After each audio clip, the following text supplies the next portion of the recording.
익스트림 스포츠는 짜릿한 스릴과 한계를 극복하는 성취감 때문에 도전의식이 강한 사람들이 빠져드는 활동이죠.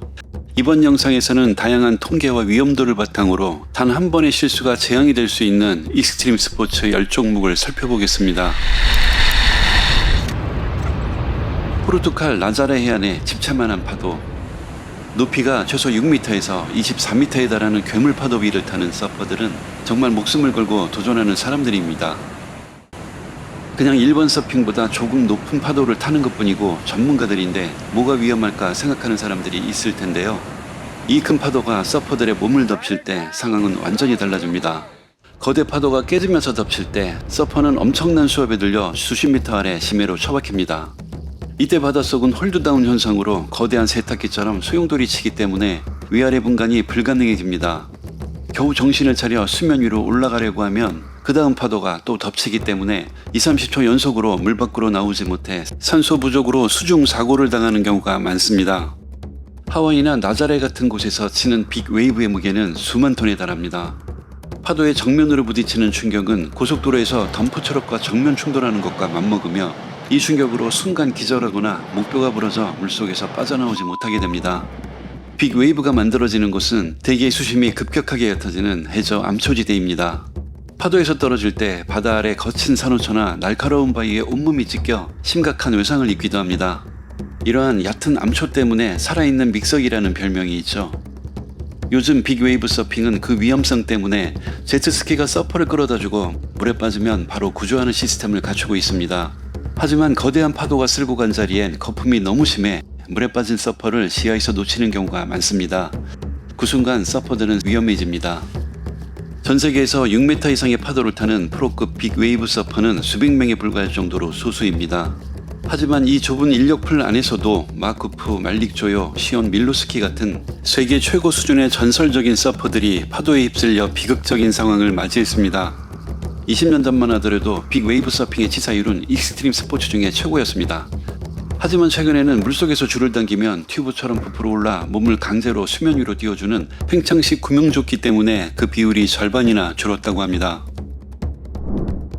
프리다이빙은 산소 탱크 등 호흡 장비를 전혀 사용하지 않고 단 한 번의 호흡만으로 심해 깊숙이 하강하는 익스트림 스포츠입니다. 세계 최고 수준인 130m를 하강하려면 거의 5분 정도 숨을 참아야 하는데요. 자신의 폐에 담긴 공기만을 믿고 깊고 깜깜한 심해와 마주해야 하기 때문에 인간의 한계를 시험하는 가장 신비로운 스포츠라고 불리우지만 그 대가로 치러야 하는 위험성은 상상을 초월합니다. 블랙아웃은 프리다이빙에서 가장 무서운 현상입니다. 깊은 바다에 들어갔다가 상승할 때 수압이 급격히 낮아지면서 다이버들의 뱃속에 있던 산소의 부분 압력이 떨어지게 됩니다. 이때 내려가는 산소가 순간적으로 고갈되면서 아무런 전조 증상 없이 기절하게 되죠. 프리다이빙의 절대 규칙은 버디라고 불리우는 안전요원과 함께하는 것입니다. 수면 근처에서 블랙아웃이 오더라도 누군가가 코와 입을 수면 위로 들어올려 호흡을 유도하면 99%는 휴증 없이 깨어납니다. 수심 100m 이하로 내려가면 수압이 지상의 11배에 달하는데요. 이 엄청난 압력 때문에 폐가 압착이 되어 그 부피가 원래 크기의 11분의 1까지 줄어들게 된다고 합니다. 이때 흉곽이 압력을 버티지 못하거나 유연성이 떨어지면 폐세포가 파열되어 폐에 피가 차는 치명적인 부상을 입게 됩니다. 미국 안전기구 조사에 따르면 매년 전 세계에서 약 100명 안팎의 비극적인 사고가 보고될 정도로 프리다이빙은 아주 무서운 익스트림 스포츠입니다. 2015년 세계 다이빙 역사상 가장 위대한 여성 프리다이버로 불리우던 나탈리아 몰차노바가 스페인 이비자 섬 인근 바다에서 사적인 다이빙을 즐기다가 실종되어 끝내 돌아오지 못했습니다. 평생 바다를 지배했던 전설적인 챔피언조차 조류와 블랙아웃 앞에서는 무력했던 이 사건은 프리다이빙의 위험성을 상징적으로 보여줍니다. 프리다이빙은 마인드 컨트롤을 잘 못하는 사람은 절대 해서는 안 되는 스포츠인데요. 물속에서 공포에 질려 심장박동이 빨라지는 순간 산소 소모량이 급증해 블랙아웃이 빨리 오기 때문입니다. 프리다이빙은 위험에 맞서 싸우는 것이 아니라 자신의 두려움을 완벽하게 다스리고 내면을 통제해야 하는 명상에 가까운 스포츠라고 할 수 있습니다. 파쿠르는 목표한 지점까지 어떤 장비도 없이 오직 맨몸으로 주변 지형지물을 이용해 가장 빠르고 효율적으로 이동하는 스포츠입니다. 원래 프랑스 군대의 생존을 위한 장애물 통과 훈련이었던 이 스포츠는 고소공포증과 같은 정신적 한계를 극복하고 신체적 제어 능력을 기르는데 중점을 둡니다. 높은 곳을 오르고 난간을 뛰어넘는 장면을 보면 매우 위험해 보일 수 있지만 그들은 철저한 반복 훈련을 통해 안전하게 착지하고 충격을 분산하는 법을 먼저 배웁니다. 효율적인 이동의 예술 파쿠르는 주로 도심의 공원이나 낮은 건물 같은 합법적인 공간에서 이루어집니다. 하지만 점프 중에 미끄러지거나 실수하면 골절 뇌진탕으로 중상을 입고 불구가 될 수 있을 정도로 위험하기 때문에 사전 탐색과 반복 훈련이 중요합니다. 파쿠르의 기술을 이용한 루프 토핑은 고층 빌딩과 높은 구조물 꼭대기에서 불법적으로 행해지기 때문에 더욱 위험합니다. 2013년 러시아의 파벨 카신, 2017년 중국의 유닝, 2023년 프랑스의 레미 엔니그마는 전문 파쿠르 선수들이자 고공대원 출신들로 루프토핑 숙련자들이었지만 한순간의 실수로 생을 마감했습니다. 파쿠르와 루프토핑은 철저한 준비와 반복적인 훈련이 동반되어야 하는 영역인 만큼 일반인이 절대로 따라하는 일은 없어야겠죠. 까마득한 고공, 봉우리와 봉우리 사이 또는 협곡을 신축성이 있는 나일론 줄로 연결해 줄타기를 하는 스포츠를 하이라이닝이라고 합니다. 대부분 몸과 웨빙 줄에 안전장치인 하네스를 연결해서 시도하죠. 그런데 이 하네스 없이 맨몸으로 고공 줄타기를 할 수 있을까요? 이렇게 하는 것을 별도로 프리솔로 하이라이닝이라고 부릅니다. 하이라이닝에는 두 가지 위험성이 있는데요. 나일론 웨빙줄이 끊어지는 경우와 미끄러짐으로 인한 추락입니다. 하이라이닝을 위해서는 양쪽 봉우리 암석에 강철 볼트를 설치하는데요. 사람이 중간에 넘어지면 순간적인 충격과 진동을 이기지 못하고 볼트가 연결된 암석이 파괴될 수 있습니다. 웨빙줄 끊김이나 파손이 없다면 하이라이닝이 안전한 스포츠일까요? 웨빙줄에서 미끄러져 순간적으로 떨어지면 하네스가 사람의 무게를 지탱해서 추락을 막아주기는 하나 이때 순간적으로 정신을 잃는 사람이 있다고 하는데요. 의식을 잃은 사람이 거꾸로 매달리면 혈액이 제대로 순환되지 않아 몇 분 만에 세상을 떠날 수도 있습니다. 그런데 하이라이닝 숙련자들, 특히 프로페셔널한 사람들 중엔 하네스 없이 맨몸으로 프리솔로 하이라이닝을 시도하는 선수들이 있습니다. 이들에게 미끄러짐은 끝장인 경우가 많습니다. 미끄러지는 순간 웨빙줄에 진동과 탄력이 생겨 바로 줄을 부여잡기가 쉽지 않기 때문이죠. 이토록 위험한 하이라이닝을 프리솔로로 하려면 요가와 같은 느린 움직임과 고도의 집중력이 요구됩니다. 그리고 오로지 팔로만 균형을 잡아야 하기 때문에 엄청난 균형 감각이 필요하죠. 수천 미터 고도의 낙하산과 하네스 같은 안전장비 하나 없이 맨몸으로 홀로 흔들리는 줄을 타고 있는 사람의 심장은 얼마나 강할지 궁금해지네요. 수만 년 전 생성되어 인간의 손이 닿지 않는 미지의 미탐사 처녀 동굴을 탐험하는 것을 케이빙 스포츠라고 합니다. 이 탐험이 모험적이고 흥미로워 보일 것 같지만 전 세계적으로 이 모험으로 인해 많은 사람들이 희생되었습니다. 1967년 6월 영국의 6명의 청년들이 요크셔의 모스데일 동굴에 갇혀 생을 마감했습니다. 그 사건 이후로 지금까지 약 50년간 368명의 동굴 탐험가들이 극한의 대가를 치렀습니다. 어떤 위험이 있길래 그토록 많은 사람들이 그런 최악의 상황을 맞이했을까요? 미탐사 동굴은 좁고 험한 통로로 형성되어 있죠. 험준한 통로를 전진해 나가다가 막힌 지형을 만나면 삽으로 땅을 파서 통로를 스스로 만들어야 하는데요. 특히 아래 위로 좁은 암석 통로를 만나 지나다 보면 몸이 암석에 꽉 끼어서 꼼짝달싹 못하는 상황이 오는데 그 위기를 극복하지 못하면 호흡에 큰 장애가 생겨 위험에 빠질 수 있습니다. 예측할 수 없는 어두운 통로를 지나다 보면 갑자기 고인물에 빠질 수 있죠. 동굴 밖에 비가 오는 경우엔 빗물이 급작스럽게 지하 동굴 속으로 스며들게 되는데 이때 좁은 통로에 갇히면 대피도 하지 못하고 꼼짝없이 수중 사고를 당하게 됩니다. 그뿐만 아니라 비가 스며들어 약해진 지하의 지반이 탐험하는 사람들이 만들어낸 작은 충격과 진동으로 갑자기 무너져 내려서 깔릴 위험성도 있습니다. 동굴 탐험 중에 가장 치명적인 것은 케이브 다이빙입니다. 수중에 있는 동굴을 스쿠버 다이버들이 탐험하는 것인데요. 수중 동굴에 들어갔다가 길을 잃거나 퇴로가 막히면 베테랑 스쿠버 다이버들도 공황장애에 빠져 목숨을 잃게 됩니다. 동굴 속에서 사고를 당하게 되면 사고 장소에 도달하기까지 가기가 어려워 매우 긴 시간이 소요되기 때문에 구조가 쉽지 않다고 합니다. 동굴 안에서 절벽과 같은 수직 지형을 갑자기 만나 추락하기도 하고 날카로운 암석에 찔리기도 하며 천정에 붙은 종유석이 떨어져 내려 머리에 맞는 사고를 당할 수도 있기에 반드시 헬멧을 써야 합니다. 입구할 때는 반드시 허가를 받아야 하며 만일을 위해서 사전에 동굴 탐험 사실을 고지해야 합니다. 통신이 되지 않는 깜깜한 동굴 안에서 진행 도중 길을 잃거나 퇴로를 찾지 못하면 빠져나오지도 못하고 꼼짝없이 비명 행사할 수 있기 때문이죠. 케이빙 스포츠는 단지 신나고 재밌을 것 같은 모험이 아니라 전문가들도 목숨을 걸고 시도해야 하는 위험한 스포츠입니다. 설원의 비경 높은 산 정상에서 한 번도 인간의 손이 닿지 않는 자연 슬로프를 스치고 내려오는 산악 스키는 스키 매니아들에겐 로망이죠. 그러나 이 산악 스키도 여러 가지 위험이 도사리고 있습니다. 산악 스키를 타기 위해 헬리콥터를 타고 정상에 올라 질주하는 사람들도 있지만 스키를 높은 산 정상까지 직접 짊어 메고 올라가는 산악 등반을 하는 사람들도 많은데요. 그렇게 동상과 고산병 그리고 추락의 위험까지 더불어 안고 있습니다.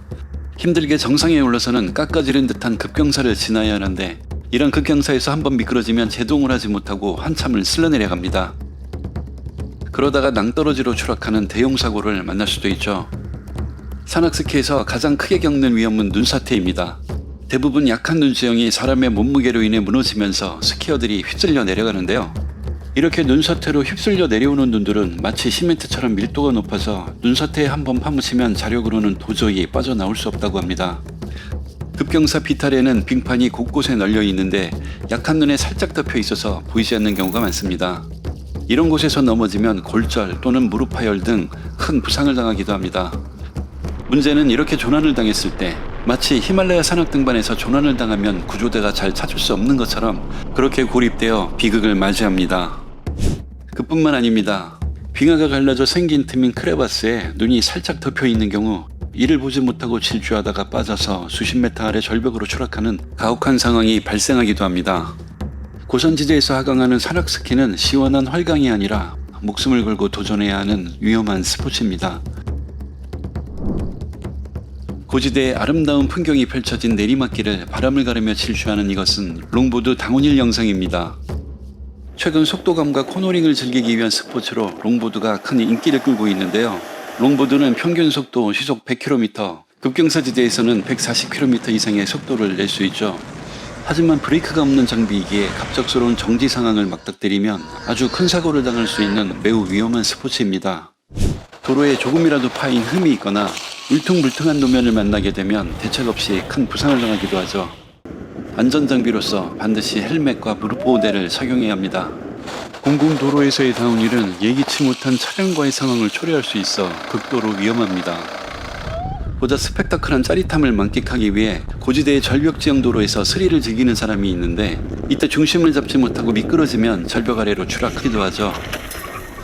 이뿐만 아니라 코너링에서 잠깐이라도 실수하게 되면 마주오는 차와 충돌하여 대형 사고를 당할 수도 있습니다.